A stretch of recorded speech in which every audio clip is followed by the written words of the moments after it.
एक महिला उम्मीदवार के खिलाफ। और यूं तो देखो कि नरेंद्र मोदी और हमारे यहाँ का मुख्यमंत्री ढोंगी, क्या नाम उसका, मोहन यादव, वो और दोनों मिलकर के महिला सशक्तिकरण की बात करते हैं, बड़ी बड़ी डींगे हाँकते हैं, महिलाओं के अधिकार और हक के लिए वो बातें करते हैं।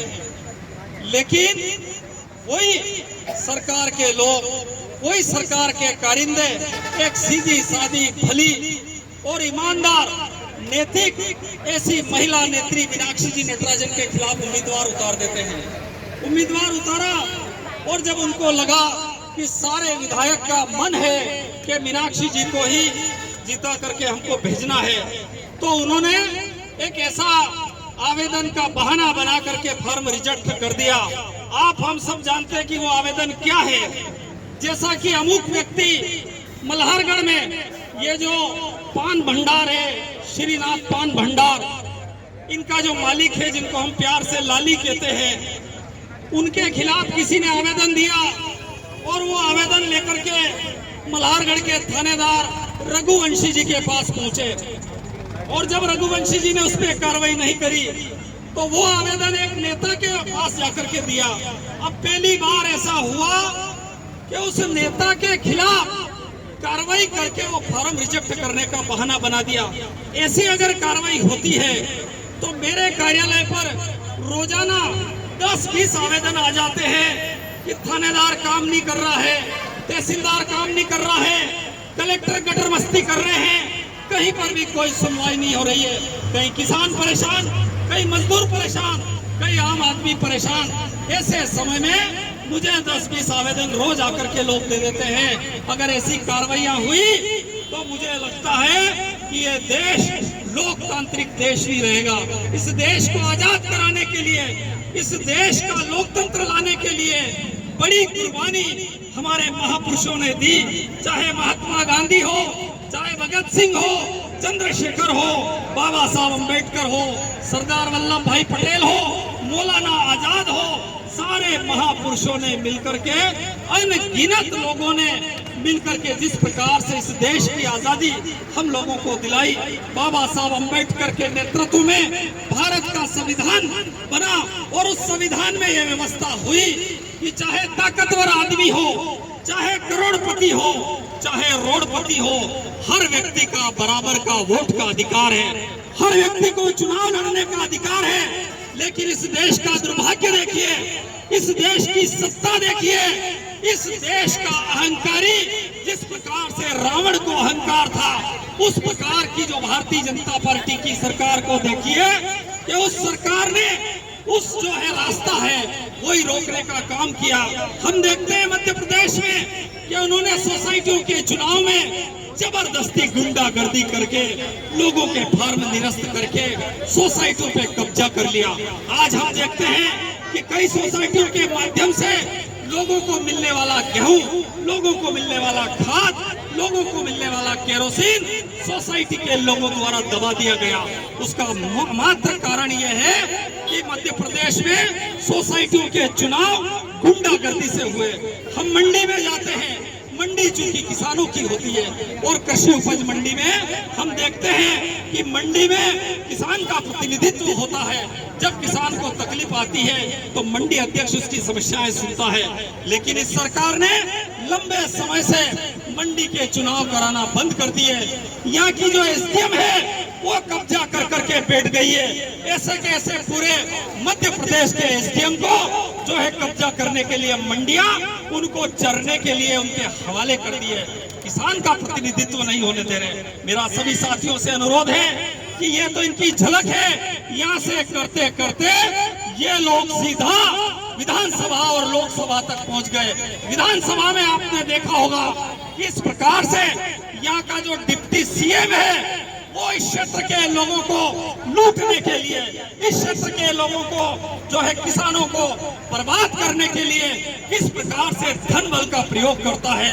अटैचियां भर भर के नोट वो सीएम, वो डिप्टी सीएम है, यहाँ जाकर के बांटता है। कहीं जाकर के देखता है कि कहीं जो है अमुक देवरे में वहाँ पैसा दे दूं। धर्म के आधार पे धार्मिक भावनाएं भड़का करके वो व्यक्ति चुनाव जीतता है और जीतने के बाद हम सब जानते हैं कि किस प्रकार से किसानों के साथ अन्याय हो रहा। हम जानते हैं कि मंदसौर संसदीय क्षेत्र में अफीम और डोडा चूरा का जो खेल इस क्षेत्र में चल रहा है वो आप हम सब जानते हैं।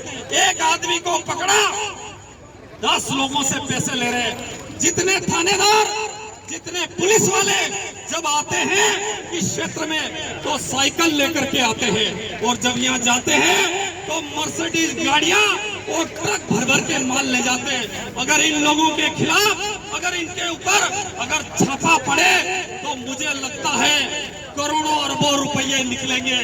लेकिन साथियों, ये भारतीय जनता पार्टी की सरकार है, ये किसानों को कुचलने में लगी हुई, मजदूरों को कुचलने में लगी हुई है और अब तो लोकतंत्र को भी कुचलने में लग गई है। मैं एक छोटा सा उदाहरण देकर के आपकी बात को खत्म कर रहा हूं कि अगर आप लोग नहीं चाहते और घरों में बैठे रहे, होटलों में बैठे रहे, खेतों में बैठे रहे तो आप मान लीजिए कि ये सरकार आने वाले टाइम में सरपंचों के चुनाव में ये कह देंगे अमुक आदमी ये सरपंच बनेगा, तुम्हारा फॉर्म रिजेक्ट। ये कह देंगे ये जिला पंचायत बनेगा, ये जनपद बनेगा, ये पार्षद बनेगा, ये अध्यक्ष बनेगा और इस प्रकार से आप लोगों के फॉर्म निरस्त कर देंगे। मेरा सभी साथियों से अनुरोध है कि इस आतताई सरकार से टकराने के लिए, इस गुंडागर्दी की सरकार से टकराने के लिए मल्हारगढ़ विधानसभा क्षेत्र के एक एक व्यक्ति को, चाहे वो कांग्रेस का हो, चाहे बीजेपी का हो, चाहे कई अन्य पार्टी का हो, चाहे किसी बिरादर का हो, आम आदमी को लेकर के इस लड़ाई को लड़ना पड़ेगी। अन्यथा वो दिन दूर नहीं है कि आप लोगों के भविष्य खतरे में पड़ जाएंगे। अभी नीट की जो हमारे जो देश में जो कि नीट की परीक्षा हुई, उस नीट की परीक्षा में इन्होंने मंत्रियों के लड़कों को, अफसरों के लड़कों को बिना पढ़े लिखे ही उनको नीट में पास कर दिया और जो पेपर लीक इन लोगों ने कर दिया। इस तरीके का खेल ये क्षेत्र में चल रहा है, इस देश में चल रहा है। जब वो आदमी नीट की परीक्षा पास करके जब डॉक्टर बनेगा तो डॉक्टर बनने के बाद जैसा कि हम फिल्मों में देखते हैं वैसे ऑपरेशन करेगा। नेताजी का लड़का है इसलिए कोई कहने को तैयार नहीं है, कोई थानेदार का लड़का है वहाँ कोई कहने को तैयार नहीं है। आम आदमी, आम गरीब के साथ अन्याय हो रहा है। मैं आपसे अनुरोध करूंगा कि आज के दिन हमने प्रधानमंत्री नरेंद्र मोदी का पुतला दहन करने के लिए भी ऐलान किया है। इसके साथ साथ हमने मुख्यमंत्री का पुतला दहन करने का भी ऐलान किया है। और जो चुनाव आयोग भारतीय जनता पार्टी के सामने पूछ हिला रहा है, उस चुनाव आयोग का पुतला दहन करने का भी निर्णय लिया है। मेरा साथियों से अनुरोध है, पुलिस जवानों से भी अनुरोध है कि आपको छितली पुलिस लगाना आप लगा लीजिए।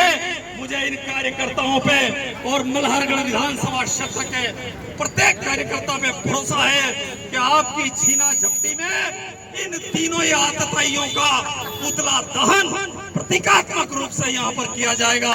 इसके बाद हम सब लोग चलते हैं, पहले वहाँ पर एसडीएम का घेराव करते हैं। सभी जितने साथी इधर उधर बैठे हैं, हमारे जो विक्रम जी वो काफी दूर छांव का आनंद ले रहे हैं, उनसे भी अनुरोध है। दिनेश गुप्ता जी, उनसे भी अनुरोध है। सब लोग एक साथ मिलकर के हम पैदल एसडीएम कार्यालय की ओर कूच करेंगे और इस सरकार को दिखा देंगे एक सीधी सादी सच्ची महिला के खिलाफ आपने जो काम किया है। और सर्वाधिक देश में तो ठीक है, लेकिन सर्वाधिक नुकसान मंदसौर जिले का करा है, क्योंकि जो सांसद दीदी 6 सालों से हमको मिलती, मीनाक्षी जी अगर जीतती तो हमारे क्षेत्र में कई विकास होते। जब वो पहले जीती थी तब वो 100 करोड़ की राजीव गांधी विद्युतीकरण योजना इस क्षेत्र में लेकर के आई थी। जब वो यहाँ जीती थी तो उन्होंने सौर ऊर्जा के लिए काम करा। और यहाँ का जो सांसद हुआ करता था, उनका नाम चूंकि वो स्वर्गीय हो गए, वो जो लक्ष्मण जी पांडे 42 सालों से वो सांसद थे, उन्होंने कुछ नहीं किया।